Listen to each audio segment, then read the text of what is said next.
Bismillahirrahmanirrahim. Oke, nanti saya bahas setelah ini. Sekarang kita lanjutkan dulu untuk perempuan. Nah, yang terakhir, bagaimana cara menghadapi perempuan itu adalah dengan mentarbiyah, mendidik. Mentarbiyah itu mendidik. Jadi ada banyak laki-laki itu pengennya istrinya langsung paham, langsung soleha seperti yang diharapkan gitu loh. Ya, saya ketemu ada bapak-bapak itu langsung pulang bawa cadar, langsung istrinya besok pagi suruh cadaran, baru nikah 2 hari. Istrinya teriak-teriak, loh bukan aku nggak mau cadar, yang sudah ngaji puluhan tahun aja itu nggak mau pakai cadar kok. Jadi aku mau pakai cadar itu butuh ilmu, butuh bimbingan, nggak cuma disuruh. Ada bapak-bapak baru ngaji 3 bulan, pulang langsung ngomong, besok aku mau nikah lagi. Ternyata poligami itu diizinkan dalam Islam, dan kalau kamu tidak izinkan berarti kamu menolak ayat, kamu kafir. Malah begitu coba. Istrinya langsung ke tempat saya nangis-nangis, ya Allah saya itu tidak menolak Ustadz, tapi suami saya itu ilmunya belum ada, ngaji baru 3 bulan, masa ngatakan saya kafir kalau tidak mengizinkan dia menikah lagi. Nah saya maunya diajari dulu. Makanya definisi qawwam, laki-laki qawwam itu selain al-hakimu alaiha, pengambil keputusan, yang kedua yang paling penting adalah mu'addibu idza wajad, mendidik istri yang nyeleweng, yang bengkok itu tadi, yang mendidik dengan kesabaran, karena pada dasarnya karakter perempuan itu memang bengkok gitu. Nah, pada satu saat Sofiyah ini istri Rasul yang cantik tapi nggak tinggi. Jadi berita yang saya dapat, Sofiyah itu cantik, orang Yahudi tapi nggak terlalu tinggi. Masa ada ikhwan kayak Rofik misalnya nanti dikasih awat kurang tinggi sedikit aja ditolak gitu loh. Padahal kan tinggal ngasih sepatu hak tinggi kan jadi tinggi otomatis 10 cm. Nah, jadi Sofiyah itu cantik tapi kurang tinggi. Jadi kalau mungkin masuk Putri Indonesia nggak kepilih gitu loh, masih kurang tinggi gitu loh, 158 padahal standarnya 160 misalnya. Masa iwan-iwan gara-gara kurang tinggi ditolak, lebih tua 2 bulan ditolak, padahal nanti Zaid bin Harisah itu nikah dengan Ummu Aiman yang 20 tahun lebih tua. Jadi cerita apa kayak Oedipus kompleks itu pernah terjadi. Jadi Zaid bin Harisah itu ketika menikah dengan Zainab binti Jahaz yang seusia, itu malah rumah tangganya nggak sakinah. Tapi ketika dia menikah dengan Ummu Aiman yang 20 tahun lebih tua, karena Zaid bin Harisah itu anak angkat Rasulullah 10 tahun lebih muda daripada Rasul, sementara Ummu Aiman itu yang dulu momong Rasulullah, minimal usianya 10 tahun ketika perempuan kampung dibayar untuk momong anak orang lain itu. Jadi minimal selisihnya Zaid bin Harisah dan Ummu Aiman itu 20 tahun minimal. Itu aja nggak masalah. Kalau nanti anaknya fenomenal namanya Usamah bin Zaid, kan nama Usamah sekarang terkenal di mana-mana, hampir setiap tahun kalau ngajar pondok mesti ada namanya Usamah gitu ya. Itu nggak masalah. Masa ada dikasih ahwat usia 2 tahun lebih tua aja, 2 bulan lebih tua aja nolak gitu loh. Anda tanya cara berpikirnya Islami apa enggak sih gitu. Banyak orang-orang yang tumbuh dalam suasana Islami tetapi cara berpikirnya bukan Islami. Nah, suatu ketika Rasul mendatangi Sofiyah itu dalam keadaan menangis. Ketika dia bertanya, kenapa kamu nangis? Itu loh istri Anda ngolok-olok saya. Jadi Hafsah sama Aisyah itu ngolok-olok, perempuan Yahudi. Nah kalau orang Islam mendengar kata Yahudi itu kan momok. Yang begitu mengetahui istrinya ngomong, saya dikatakan Yahudi Rasulullah. Rasul tidak mengatakan, ya sudah itu nasibmu, takdirmu, terima saja. Nggak begitu. Rasul mengajari dia berpikir dari sudut pandang yang lain. Bagaimana bisa? Nanti kalau kamu ketemu sama istriku yang lain katakan, bagaimana bisa kalian akan lebih baik daripada saya? Saya Yahudi, tapi saya Yahudi istimewa. Bapak saya Harun, paman saya Musa, suami saya Muhammad. Dari mulai bumi diciptakan sampai kiamat, ya kamu tok yang begitu itu. Yahudi yang bapaknya keturunan Harun, pamannya berarti keturunan Musa, sementara suaminya Muhammad. Hanya kamu perempuan yang seperti itu. Jadi suami itu kadang-kadang ketika menghadapi satu kenyataan, kalau dia bisa menghadirkan sudut pandang yang lain, dia ajak istrinya untuk melihat dari sudut pandang yang lain. Misalnya gini nih, orang ngaji, nanti mungkin cara ekonomi nggak terlalu bagus lah, karena kita peduli halal haram, yang itu membuat ada beberapa kesempatan mencari nafkah yang banyak kita tidak ambil karena tidak halal gitu ya. Kadang-kadang ketika orang-orang ngaji ini kumpul sama menantu-menantu yang lain di tempat mertuanya, kan suka dibanding-bandingin nih ceritanya. Nah kadang-kadang karena dibanding-banding kayak gitu, itu ada teman-teman ngaji yang sampai bertahun-tahun tidak pulang, tidak menjenguk mertua, tidak mengembalikan istrinya untuk mudik kepada orang tua, karena paling nanti di sana dibanding-bandingin sama menantu-menantu yang lain. Nah dari konsep ini bisa jadi kita ngajari istri kita untuk memberikan jawaban-jawaban yang lebih imani gitu loh. Ya, kamu dulu dilamar Pak Lurah nggak mau, cuma dilamar orang kaya jenggot bukan kaya uang, misalnya gitu loh. Nanti bilang aja, enggak apa-apa, kaya jenggot enggak pakai uang, karena suami saya peduli halal dan haram. Anak-anak saya sebelum masuk sekolah udah bisa baca Quran, sholat nggak usah disuruh. Jadi bukan, ya udah terima nasib aja, kita memang miskin, terus habis itu nggak pernah berkunjung silaturahmi karena malu dibanding-bandingin. Ya kita jadi nggak percaya diri dengan pilihan kita menjadi orang beriman. Jadi ada saatnya tadi tersenyum, ada saatnya. Ada saatnya juga Rasul. Jadi Rasul itu mentarbiyah istri kadang-kadang dengan tersenyum. Kadang-kadang di sini Rasul mentarbiyah itu dengan apa? Dengan menghadirkan sudut pandang yang lain. Loh, kamu bagaimana bisa Yahudi jelek? Wong kamu pamanmu Harun, pamanmu Musa, bapakmu Harun dan suamimu Muhammad kok. Gitu. Oke. Lah, ketika perempuan itu membutuhkan tarbiyah, maka tarbiyah yang tepat itu adalah dengan mendidik. Ya, perhatikan hadis ini. Mangkana yu'minu billahi wal yaumil akhir fala yu'dhi jarahu. Barang siapa yang beriman kepada Allah akhir, janganlah mengganggu tetangganya. Wastausu binisa'i khaira, dan nasihatilah perempuan dengan cara yang baik. Fa innahunna khuliqna min dila, karena sebenarnya perempuan diciptakan dari tulang rusuk. Wa inna wajha syai'in fid dila a'lahu, dan di antara tulang rusuk itu yang paling bengkok yang paling atas. Nah, di sini kesimpulannya tadi bahwa perempuan itu memang produksi kata-katanya banyak. Itu kalimat untuk lebih sopan. Aslinya perempuan itu cerewet, gitu loh. Nah, tapi cerewet itu artinya produksi kata-katanya banyak. Fa in dhahabta tuqimuhu kasartau. Kalau kamu ingin meluruskan yang bengkok itu, kamu malah memecahkannya. Wa in taraktahu lam yazal a'waj. Tapi kalau kamu biarkan, dia tetap akan bengkok. Fastausu binisa'i khaira. Maka nasihatilah perempuan dengan cara yang baik. Jadi bagaimana bengkok tapi indah. Kalau kamu luruskan, dia akan pecah, dia akan minta cerai. Tapi kalau kamu biarkan, dia tetap bengkok dan kamu capek menjalani rumah tangga dengan istri yang bengkok, maka nasihatilah dengan cara yang baik. Jadi kesimpulannya menghadapi perempuan itu selain sabar adalah menasihati dengan cara yang baik. Nah, menasihati cara yang baik itu berarti apa? Sesuai kebutuhan. Kadang-kadang tersenyum kayak tadi. Kadang-kadang membiarkan. Rasul pernah ada masalah dengan Aisyah, kemudian Abu Bakar mau masuk, mau menelerai. Rasul bilang tidak, ini urusan kami berdua. Akhirnya Rasulullah kemudian pergi dengan Abu Bakar ke masjid. Setelah selesai sholat, Rasul pulang, sudah asik lagi dengan Aisyah. Jadi itu maknanya adalah ada beberapa masalah dalam rumah tangga itu yang solusinya jangan dibiarkan. Anda sumpah demi Allah, aku tidak selingkuh. Istri Anda tidak percaya, nggak perlu bertengkar. Biarkan saja, nanti Allah yang membuktikan bahwa Anda tetap tidak selingkuh. Jadi ada bagian-bagian dalam rumah tangga itu yang solusinya didiamkan, ada yang disenyumi, ada yang dibiarkan nanti lewat dengan sendiri gitu loh. Ada yang tadi meluruskan cara berpikir, ada yang dengan cara memarahi juga. Rasul pernah marahi Aisyah loh. Jadi waktu itu Aisyah mengatakan, "Maghirtu ala nisa'ina bimaghirtu ala Khadijah." Aku belum pernah cemburu kepada istri-istri Nabi seperti cemburuku kepada Khadijah. Wa ma ra'aituha, padahal aku belum pernah melihatnya.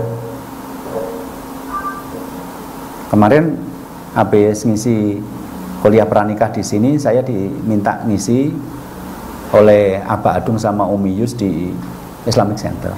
Alhamdulillah yang datang lumayan banyak, ada 300 orang, jadi 150 pasang suami istri. Nah, mereka ini ternyata banyak yang pernah mendengar nama saya tapi belum pernah ketemu. Jadi kemarin banyak ketika salaman, "Oh, ya Allah Ustaz, saya pernah dengar nama antum tapi ketemunya baru sekarang." Ada yang bilang, "Saya cuma lihat antum di YouTube, sekarang lihat langsung," gitu kan.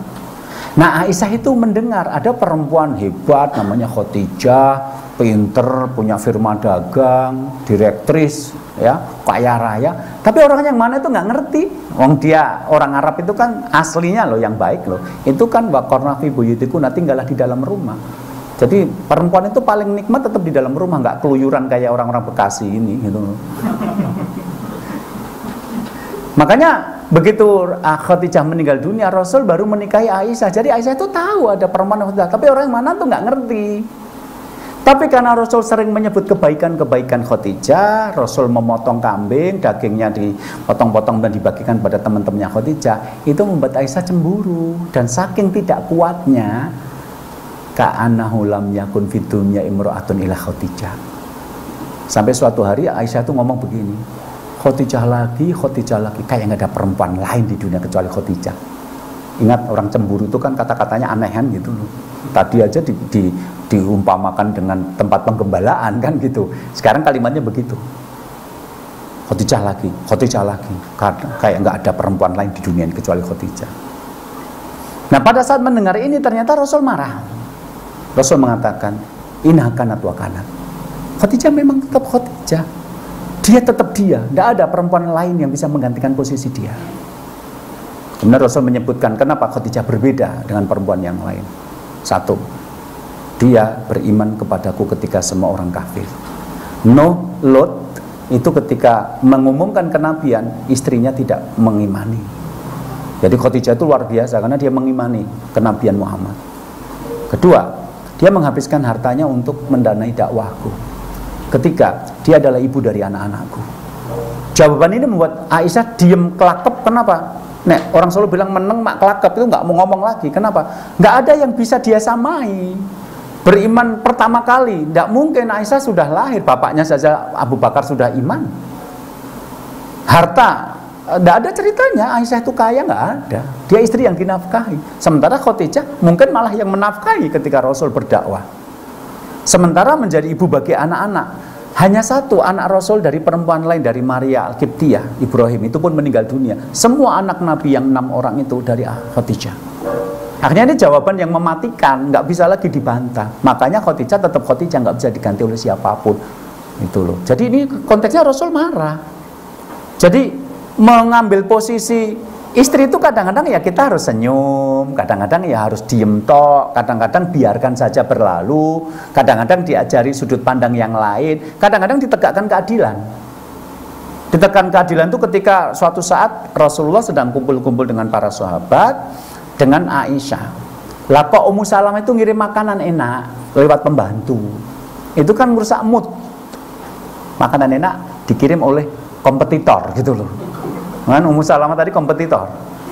Nah, karena marah, kemudian Aisyah itu namplek tangannya pelayan itu, makanannya berjatuhan, piringnya pecah. Tapi Rasul paham, memang beginilah perempuan yang bengkok itu. Sedikit-sedikit cemburu gitu loh. Makanya Rasul kemudian mengambil makanan itu, kemudian mengatakan kepada para sahabat, "Kulu gharat ummukum." Makanlah, ibu kalian sedang cemburu. Jadi Nabi itu wajar bisa menerima kalau istrinya itu cemburu. Tapi kepada Aisyah Nabi mengatakan, kamu harus mengganti mangkok yang pecah ini. Kamu sudah memecahkan mangkoknya Ummu Salamah, kamu harus ganti. Jadi menegakkan keadilan meskipun memaklumi gitu loh.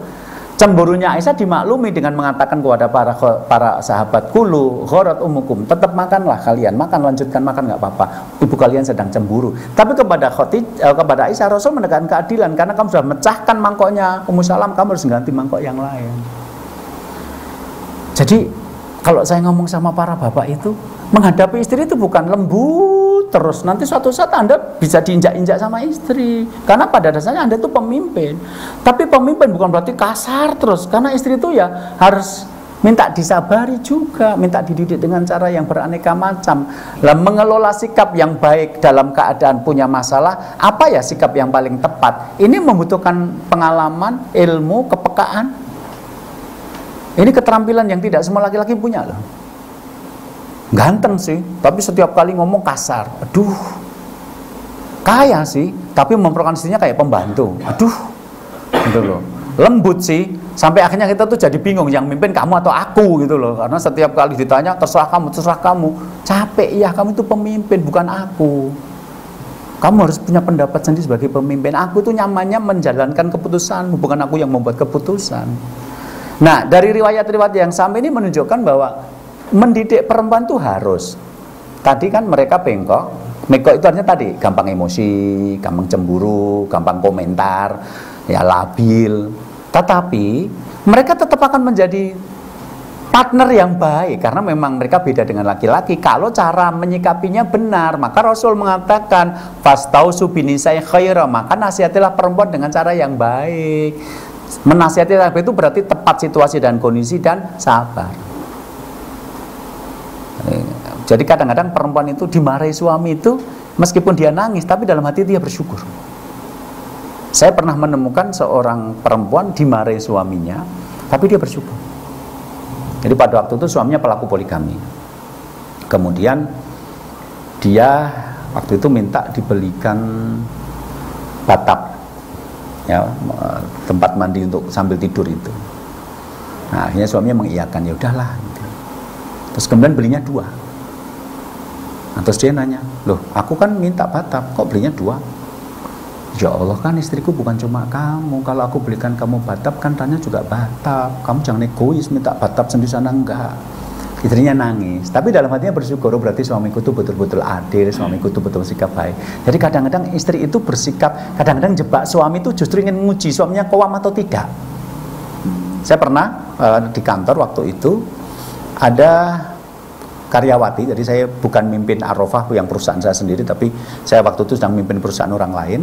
Ada level staff yang memang perempuan. Nah, dia cerita sama saya, manggilnya Pak, saya dulu kan dijodohkan sama orang tua saya dengan suami saya sekarang. Saya tertarik dan saya mau meskipun tidak pakai pacaran karena dia remaja masjid. Jadi saya senang punya suami remaja masjid. Tapi setelah saya jadi istrinya, kok dia kurang kawam ya Pak. Jadi suatu saat itu saya sengaja menguji dia kawam atau tidak. Jadi dia keluar rumah pakai baju jilbab tapi agak ketat gitu. Ketat. Dan mereka tinggal di kampung. Jadi antara rumah satu dengan rumah yang lain juga ada jaraknya dan ada pohon-pohonnya gitu loh. Dia sengaja keluar pakai baju, pakai jilbab tapi agak ketat itu. Dia tuh pengennya dimarahi suami gitu loh. Kamu kemana? Ke kebun, ya terserah, ke kebun kan kebun sendiri gitu ya, tapi mau kemana? Mau ke pasar, gak boleh pakai baju kayak gitu, itu gak pantas, itu baju adikmu nomor 3, makanya kayak tape di penak dan pecotot kayak ngono kuwi. Misalnya kadang-kadang kalau marah pakai bahasa Jawa itu lebih nyakitin hatinya, lebih kena gitu. Gitu, dia pengen begitu. Begitu dia tanya mau kemana? Mau ke pasar. Ya sudah, itu tok. Akhirnya dia baru 100 meter balik lagi ke kamar nangis. Ya Allah, berarti suamiku tuh nggak peduli aku pakai baju kayak ini sampai pasar itu, dia nggak punya kecemburuan gitu loh. Jadi dari kasus itu saya bisa mengambil kesimpulan, kadang-kadang istri itu ketika dimarahi suaminya sambil menangis hatinya bersyukur karena betul-betul suaminya tuh kawam, bisa mendidik dia, bisa mengarahkan dia. Jadi tidak semua membiarkan, takut dia tersinggung, takut dia menangis itu jelek. Kenapa? Karena ada saatnya memang dia harus diingatkan kamu salah gitu loh. Karena ada suami-suami yang takut menyakiti hati istri, takut istrinya nangis loh. Nangisnya bersyukur karena diingatkan kok. Makanya saya sudah sering mengatakan kalau membahas masalah keluarga kan tidak hanya teori, tapi dari praktek, dari pengalaman konsultasi-konsultasi itulah kemudian dapat kesimpulan. Jadi saya bayangkan kalau masalah keluarga yang nerangkan lulusan Lipia sekalipun seusia Mas Rafiq yang bahkan belum menikah, itu teori tok, diwacak-wacak gitu. Untuk menjelaskan konsep-konsep itu kalau nggak ada contoh real di lapangan susah. Ya kopas. Jadi ini cara menghadapi istri, ya, berakhir pada kalimat tepat dalam mendidik. Ya. Tadi istri butuh tarbiyah, butuh pendidikan, nggak cuma butuh diperintah dan dilarang, tetapi ya istri-istri itu harus dididik, tapi tepat cara mendidiknya. Kapan harus marah, kapan harus diam, kapan harus tersenyum, gitu. Sampai pernah Rasul itu kalau bahasa Jawanya nanting. Nanting itu memberikan keputusan akhir, pilihan untuk memilih. Kalau kamu memang udah nggak bisa jadi istriku, udah kamu pilih, tetap jadi istriku atau kita pisah. Itu ada situasi Rasul ternyata begitu. Jadi waktu itu ceritanya para istri minta tambahan nafkah, Rasul tidak mampu. Sampai Rasul bersedih, kemudian pergi dari rumah sampai kira-kira 1 bulan. Setelah itu pulang ke rumah dan istri satu persatu dipanggil dan ditantang. Kamu kalau mau minta tambahan nafkah, tak beri, tapi tak cerai. Tapi kalau kamu tetap seperti menjadi istriku, maka mampuku seperti ini. Itu diabadikan dalam surat Al-Ahzab. Dan ternyata semua istri tetap memilih menjadi istri Rasul. Tapi secara tidak langsung peristiwa menunjukkan laki-laki itu nek istrinya memang sudah nggak bisa diatur, ya harus pakai cara terakhir, ya nanteng gitu loh. Nek kamu nggak bisa diatur lagi, ya sudah, tak kembalikan kepada orang tuamu. Jangan begitu. Artinya begitu tuh jangan atas nama keutuhan rumah tangga maka membiarkan diinjak-injak istrinya, nggak benar. Ada saat-saat ketika situasinya memang mengarahkan kita untuk membuat pilihan, tetap bersama aku atau kita pisah saja. Dan Rasul pernah melakukan itu, meskipun pada saat itu semua istrinya memilih tetap bersama Rasul gitu loh.